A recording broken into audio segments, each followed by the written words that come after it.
Okay, awesome. We're recording. Hello and welcome to episode 123 of the Jake Woodhouse podcast.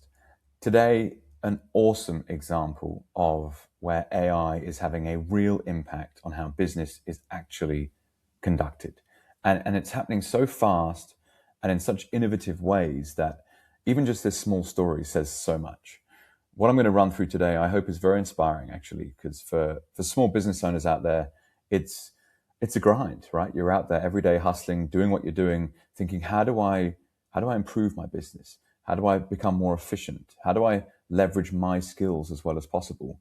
And here I'm going to show you a way that, it popped up last week. I thought it was too good an example not to use. So it's, let's get into it. So I was on a call last week with my friend and technical guy. We hadn't spoken for a few years, actually. We met in a startup accelerator, but just the kind of person that they have such a strong skill set in a domain where I don't, that I really take notice of what they say. And they said, "Oh, Jake, did you hear about the AI and pool story?" I was like, "No, what's that?" And that's what I'm going to go on to explain here. But the point being is where this came from sparked a deep dive, and I'm suddenly looking at Reddit threads, and I'm looking at LinkedIn posts, and I'm on YouTube, and it's like, oh my gosh, this is so cool. How have I not thought about this before? And so basically a bunch of things happened to bring me to today to explain what I'm going to run through. And it's fascinating. So somewhere in the States, there's a guy that has been using AI to generate leads for his pool installation business. And he's running it completely autonomously and at scale, and has apparently made a bunch of money. Now, I'll go on to explain in more detail about that specifically, but essentially, he's using OpenClaw, which is a piece of AI software, and he's able to use Google Satellite and scan for addresses in the US in affluent areas, and specifically looking for homes in a price range, which I believe was $500,000 to about $1.2 million with this specific example, and identify places that didn't have a swimming pool. Next, he takes that very specific property and generates a render. So the actual backyard, and out of it comes a graphic for a luxury pool, literally in your backyard. And he then runs an automated calc on roughly what they would expect the installation cost to be, and then mails a physical postcard with a QR code to that exact address, saying this is what your house will look like with a pool in the backyard that we can build for you. It will cost this, it will take this long, it'll look roughly like the picture on this postcard, scan this QR code and get in touch. And boom, that can go to thousands of homeowners that meet the predefined metrics that they're looking for. And it's like, oh my God, like as if I've never thought of that before. And one of the reasons I hadn't is because of the cost that would normally be involved pre-AI in actually doing that. And so let's think about that in some more detail. So it's like, okay, we can now go and use a Google Maps or something similar, and it's publicly accessible information.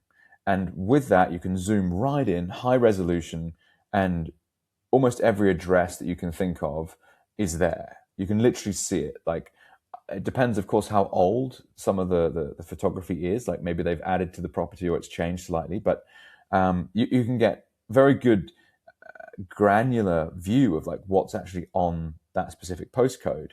And the postcode databases themselves, like they're public.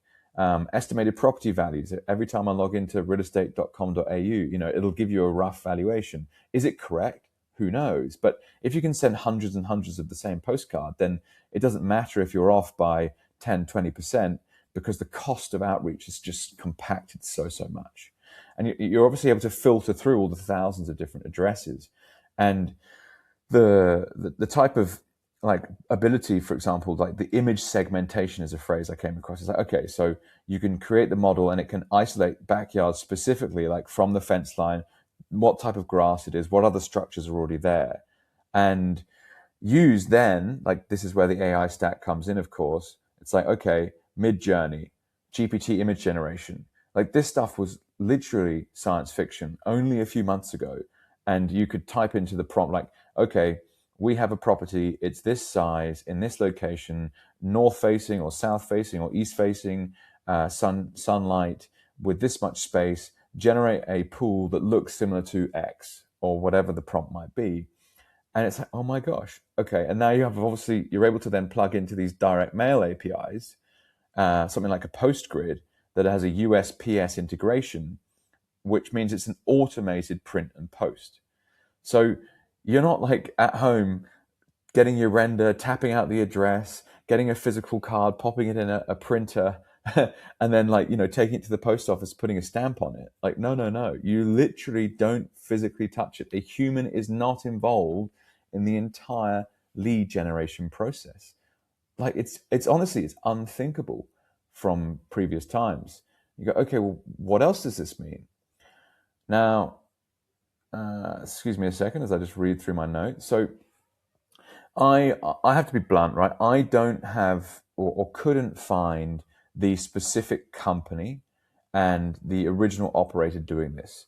So I haven't audited specifically the ROI numbers and all the rest of it, but there was one really good article I found around the shifts in customer acquisition cost. So I'm just going to pull that up because it's cool to talk through. And I'll reference this myself, but it'll be in the show notes for down below. So go and have a look there. Give me 1 second. No, I've clicked on the same one twice. Hang on.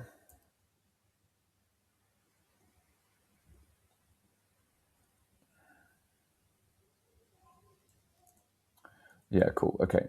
So just the unit or economics of this, like how does it actually work? And I found this post and it's talking about, okay, well, if the home is worth 1.2 million bucks, like the traditional customer acquisition cost for a pool installer could be $4,000 per job, and the close rate on a cold lead 5 to 8%. So if you close one deal from 500 postcards that you create, the marketing campaign is more profitable by 10x. It's like, oh my gosh, like how many pool installers are currently in Australia doing cold outreach of some form to try and find new business and haven't even thought about how they can use AI in their business? Or if they have thought about it, they're like, where do I even start? It's like this example is even more sophisticated than that. It's like this is a customer lead generation tool that wasn't previously possible for small business because it has compressed the input costs by such a massive factor. And that's wild, right? Like think about how many other small businesses that are out there that could use AI in an innovative way like this to access customers at a scale that wasn't physically possible before because of when it was done more manually. Now, critically, like I do really trust my friend that brought this up as a story. And so I'm not someone that wants to like overly hype things, but I think it's a fascinating example. And it's one of those things where it's almost like it doesn't really matter if the story underneath is totally true, because it opens up a whole new world of like, how could I implement that? Or how could I take that as inspiration and rejig it for my specific scenario? And like what I spoke about in the previous podcast episode, AI spins on its head entirely the actual process of accumulation of knowledge. Like, why would you bother to go to university and do a business management degree or an MBA when right now I have a business problem I need to solve and I can literally go to a $20 a month AI and be like, I am a business owner with this specific problem and I need to solve it this fast. And this is my revenue and this is my target customer and this is my current pain point. And boom, the bespoke advice arrives in the click of a button at any time of day. And it's so cool. For all of us that have been passionate about building businesses over the years, it's a very interesting time to be doing this stuff. So could this be exaggerated in terms of the ROI? Yes, it could be. And does it need testing more? Yes, it could be. But does it spark a piece of, it's inspiring, right? You're like, oh my God, imagine if I could do X. And if anyone has a concept that's similar to this, that uses this as leverage to think about, then please do reach out and let me know. Now, to really dig into these numbers a bit more as I think it through, it's like, okay, so the unlock here, I've got a statement here. This isn't really about pools, and I've kind of touched on this just now. It's the pricing wall coming down, and most business owners haven't even realized. And so this very specific example, it's like one custom render of one house, pre-AI. You've got a graphic designer, $80 an hour. You've got a sales team doing cold outreach with a bunch of costs. You multiply that across 50,000 properties, and you've got millions of dollars of cost just to try and land a customer. Economically unfeasible for a local operator. Post AI, seconds to generate a render, cents in terms of cost per render, the same job with the same output quality that you can now send to 50,000 people, and the cost per delivery is not even $1. It's wild, okay? And you think, oh my gosh, where else could this be applied? And I have a friend who has a pool and landscape business. I'm definitely going to send him this podcast episode once I finished it to be like, how does this land? Have you thought about doing something like this? And if anyone watching this has a friend who has a pool and landscape business, do share it with them. Reach out to me, ask any questions. But it's so cool to think through, isn't it? Because it's like, okay, you could be applying this to solar installers. You could be applying this to kitchen remodeling. You could be applying this to landscaping, right? Do you want to do up your garden? And that's just thinking about domestically focused service businesses. And so it's like, okay, so AI agents can now work alongside salespeople in a way that wasn't previously possible. And therefore, this is a huge threat in terms of disruption to industries which still run on gut instinct and cold leads. It's like, okay, for the business owners out there that are looking for a way to improve their business, these are the type of tools that some of your competition will be using. They'll already be adopting this stuff. They'll be building it in their own way. And that's not to say that it's all about beating the competition down the road. I very much believe in that process of, focus on what you do really, really well and just get really good at that. And honestly, don't worry too much about what anyone else is up to. But for someone who's brilliant at building swimming pools, using this very specific example, why wouldn't you want an AI product like this tacked onto the side of your already existing business to help generate more deal flow? Like, to me, this is a no-brainer. And again, I'd love to hear of any real-world examples of people implementing this type of stuff. So, where else could you apply this? Like, keeping with the real estate stuff, like granny flats, right? People do real estate deals all the time where they've got a piece of land, they've got a house in it, they might live in the house, they've got a big backyard, they don't use the whole thing, they could build something on the back, do an Airbnb. Perfect. This would work for that. Find a suburb of a city valued at a certain median amount, look for properties with parcels of backyard that might not be unusable, boom, send them a postcard with like a render generated granny flat. How cool. I've said solar, I've said other landscaping, kitchens. I'm sure there are other examples that people can come up with. Someone is going to do this in your industry in 2026. The only question is it going to be you? Now, some pushback I saw that was quite interesting, and I want to flag this because I think there are some AI implementation vigilantes out there that are pushing results-driven stuff without enough backing and without enough thought, i.e. they're just hustling. And that's totally fair enough, but beware the stories that you hear. And so very legitimate pushback here is like, it's quite invasive, right? For a homeowner to receive a postcard and it's like, oh my God, someone's been spying on me in some way. Now, I think this is overblown, personally speaking. Like, if I got a postcard with a picture of my backyard with a nice pool in it, and I understand how it was built and why it was built, and it was built using publicly accessible information, and it was sent to me by a business owner who's just wanting to do some business with me, I'd be totally fine with it. But there are going to be people out there that are cagey, and they'll be like, this is a step too far. You should never have sent me this. And I hate it. I hate it. I hate it. Get out of my backyard. In which case, apologize. And I think it's a case of ask for forgiveness rather than permission. But it's important to mention because it could be creepy, right? And people are like, oh, this tech stuff, it's gone a bridge too far. I don't want a, computer generated image of my backyard through my post box. It makes me feel like people are spying on me. So just to be totally transparent about this was the best piece of pushback that I saw.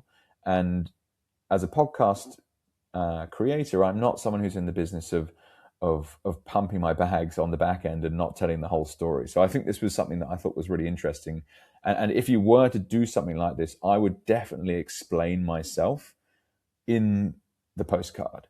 So to me, the selling would be the image. You'd be like, oh my God, that would be so cool. I'd love to have a pool in my backyard. Who the hell sent me that? Flip it over, and then there's a bit of a story, the business owner, how we created this, and then what's the ROI. If you built this, it would cost you X, it would take this long, and we believe your property would be valued at Y at the end of the whole process. You've suddenly got a very clean ROI, and you've done so much work as a business at that point to unlock capital that is going to be there, people just needing an excuse to spend it. And I think that's very cool. It's just you're generating value up front that people are like, oh, that's really cool. I appreciate that.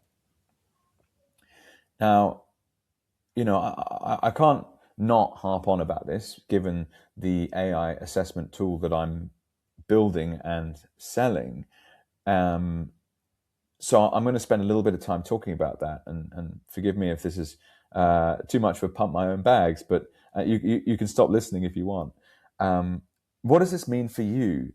If you've got this far into this podcast, you are more than likely going to be someone who is a small business owner.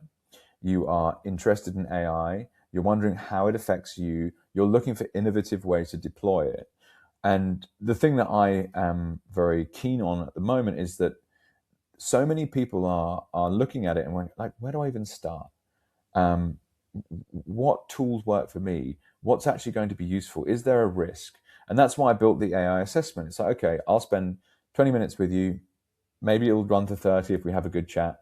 Through that time, I'm going to help pinpoint, I'm going to ask a series of open-ended questions, essentially. It's like, okay, start Monday morning, 7 a.m. What are you doing? All right, take me all the way through to Friday, 5 p.m. And I'll try and figure out, okay, what are the biggest bottlenecks in your week? What are the things that you would really like to never have to do again?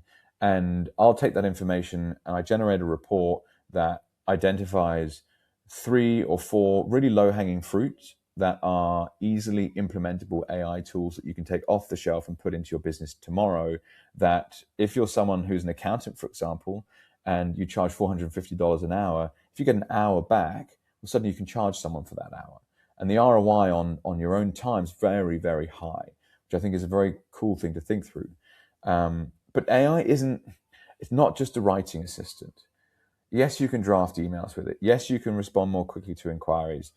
Yes, you can compress the back end of a content production process like I've been doing.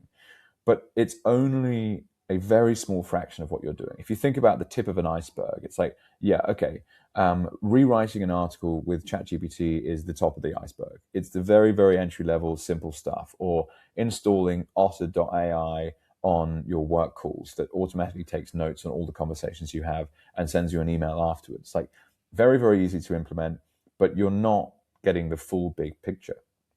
And so what AI is actually doing is it's rewriting what's economically possible. And this example today is to do with customer acquisition, specific to local service businesses. So how radically different is that, what I just walked you through? It's like, okay, you've actually taken an AI, you've given it a prompt, and it takes itself through a series of steps using satellite, and then a bunch of metrics it's required to hit to find a good target potential property, generates a specific bespoke design to that property, puts the unit economics with it, and then sends a goddamn postcard for you, epic, at like a very low cost. That is a whole new world of lead generation that just wasn't possible. And so that's when I talk about like AI compressing business functions. It's like that has just opened up a whole new world of lead generation that wasn't possible for a small business. And so it's a cost structure that makes hyper-personalized outbound viable for the first time. And so, and again, this is why I'm keen to hear examples or ideas of how this might affect you. It's like, what business do you run? And how do you currently do your marketing? And who are the customers you're trying to get after? And for me, it's clear, like if you make a decision to actively engage with this stuff, the business owners that figure out this year, you're going to take market share. Like it's an absolute no-brainer. And so my AI assessment, it's not just designed to surface the low-hanging fruit opportunities. It's then like, okay, well, what are longer-term projects that you could build towards? And this would be one. So, okay, we're actually going to be able to do more marketing with AI, and we're going to specifically build a lead generation tool like the one we have described today. And that's pretty cool, right? So the AI assessment, $999, one-time cost. I'm doing a fixed capacity per week. At the moment, it's a maximum of 3. And I have a guarantee with it, which is the report will pay for itself in month 1. If it doesn't, full refund. And the reason I did that was because the first few reports that I did, it was very obvious. Like, business owners, they're able to calculate the value of their time, and they're able to therefore calculate when they save time what that cost saving is, or what that potential additional revenue actually is. And you go, oh, do you know what? That's such a cool process. And so of all the reports I've done, every single one of them, if you implemented the suggestions I make, pay back the cost of the report. And that's why I've decided to give such a great refund. It's like, look, I'll give you your money straight back if I can't show you how to save enough of your time using AI tools that pay for itself. Anyway, I hope that was valuable today as a podcast episode. I am going to spend a little time now just kind of really trying to riff on what this means. So forgive me if this turns into a bit of a rant, but that's kind of where we're going. So the ability for AI to improve your business processes is clear. The way that it is being implemented into businesses is not yet clear in terms of this example. It's like there is so much open space for you to take these tools and meld them together in a way that's unique to you.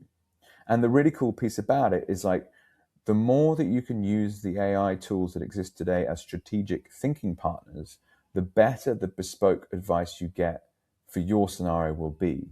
And so sitting down and going, okay, I'm this person, I want to achieve this, the bottleneck's currently this, and therefore I need to build something to solve that. Help me do that. Boom, bunch of suggestions. Okay, this works, this doesn't work, this works, this doesn't work.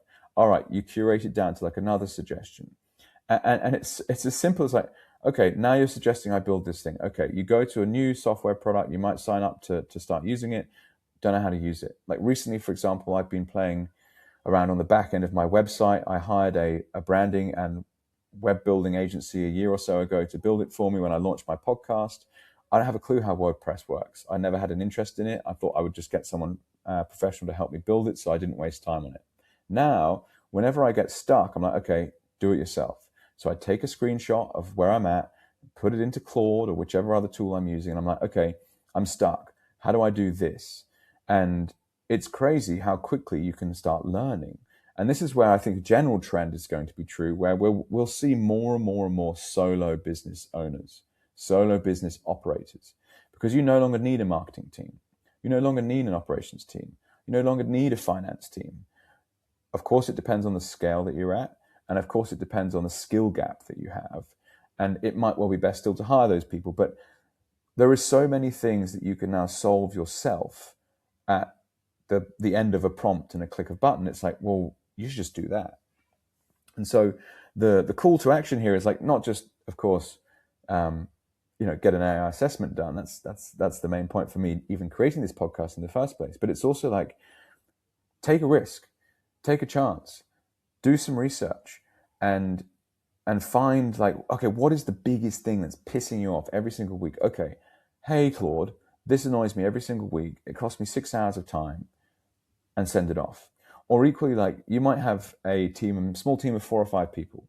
And the truth is, a lot of those people will be doing some form of administrative task every single week. So your business is currently, it's eating costs that it doesn't need to in labor for people that are already on the books. And so this is a really interesting point where it's like, okay, and especially when I look at stock listed businesses, like big companies, they are not incentivized to change. And this is always true of creative disruption. And because of that, the CEO is going to go to his board and say, all right, guys, we've got to do something about this AI stuff. Can you go to your management departments and find out? And so they'll go down and say, all right, guys, how do we use AI in the business?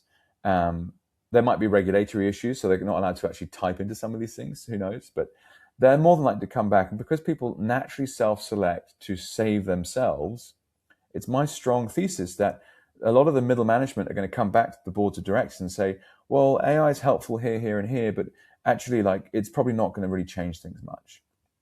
And that is completely wrong, in my opinion. But also, it's a self-serving bias. They don't want to lose their jobs. They don't want to see change. They like doing things how they currently do it. So they're going to sit in spreadsheets. They're going to go from PDF to PDF. They're going to have huge email inboxes, and they're going to be wasting time. Now, to take that analogy down to a small business owner, you might have a team of 4 or 5 people, and they are also incentivized to keep their jobs. So even if you say to them, guys, I want you using AI every single day, what is that actually going to translate like?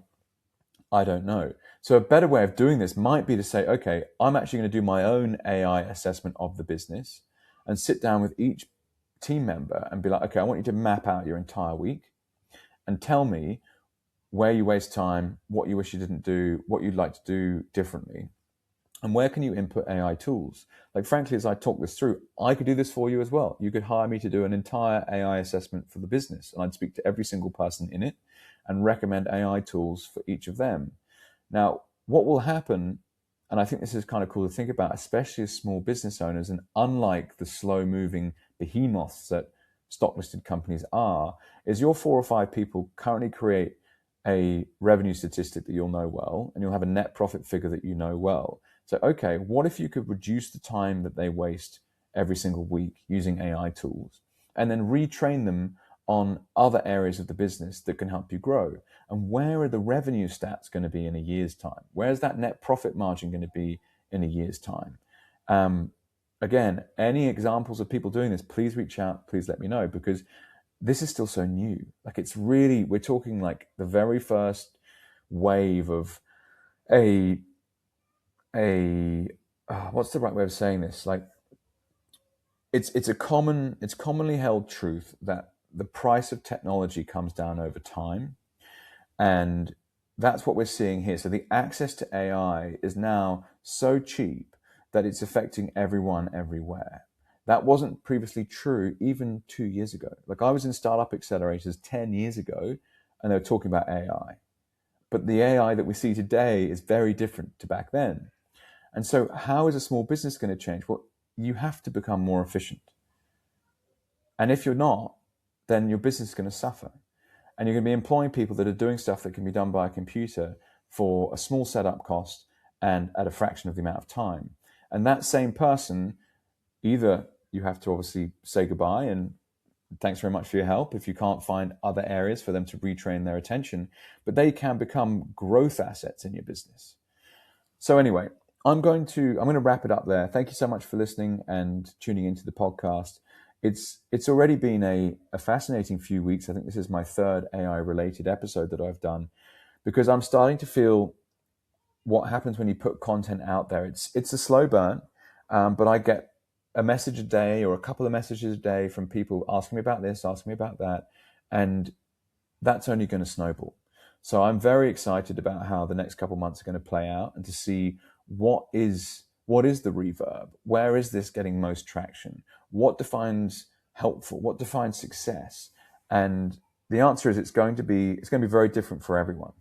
Anyway, if you have any questions at all, please reach out. Thank you so much for your time.